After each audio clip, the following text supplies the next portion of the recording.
all throughout history there have been sort of values and ideals treated as the peak and the expectation of the person, and these go so far back as to the earliest days of man, where really all there was to be the strongest and the most capable. That was what garnered respect and garnered, place of authority within your society. And then as time moved on, it sort of shifted. Think of chivalry in the days of knighthood and the Middle Ages, and reserve and respectability through the 17th to 1900s.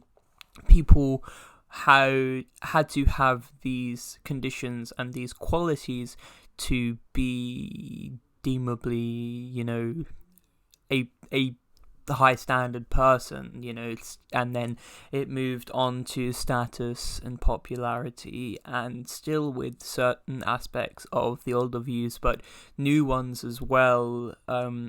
We have always had this sort of societal expectation of what the peak human is, and we like to think nowadays that we've moved past that we don't have a world spinning around a peak point, a goal, universal goal for every person to be. We like to think we're more diverse, more inclusive, that we don't hold certain things to high standards, but we still do. We really still do, and we still hold all the negative aspects of these peak point civilizations.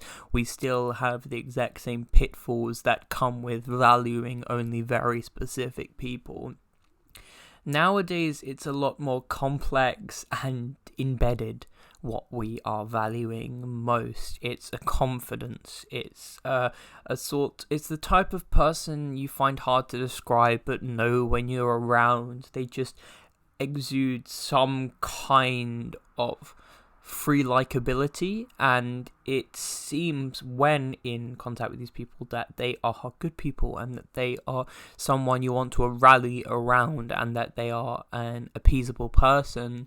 But then it comes around that when sort of what they're running on, this energy that is giving them this sense of superiority, when that runs low, they enter like a narcissistic rage and end up showing their downside. But they are too close in with us because we've valued them highly through our treatment and our first view of them, that we don't let this rage derail us from how we view them. We think of it as a one moment thing, and then when it happens the second time they've gained our trust again, we have these expectations and these standards still. They haven't evaporated, they haven't left. We haven't progressed as a society to be more inclusive and to be any less demeaning. We still hate and we still push down people who don't appease the systems we think need appeasing, only because they've gotten harder to notice as figureheads of groups of people.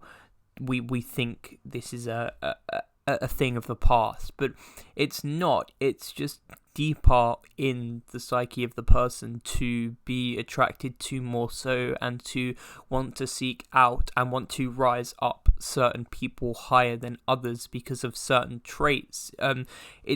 We vote in these dangerous sociopathic narcissists into high political places of power in the same way we would have nominated the strongest warrior with the highest kill count in a Roman society, or beforehand, to lead our Germanic cult or whatever.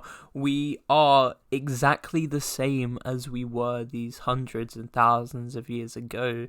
The only thing that has changed is how we view these amoral but valued aesthetics that we put as our highest, most deemable aspects, even when really they're just facades for more negative sides of a person to hide their worst sides. They aren't anything to be looked up to because they breed the negativity in the person, but we still do and probably always will because of just the way we're built as humanity. We have never moved past this, and it's hard to say if we ever will. It's built in.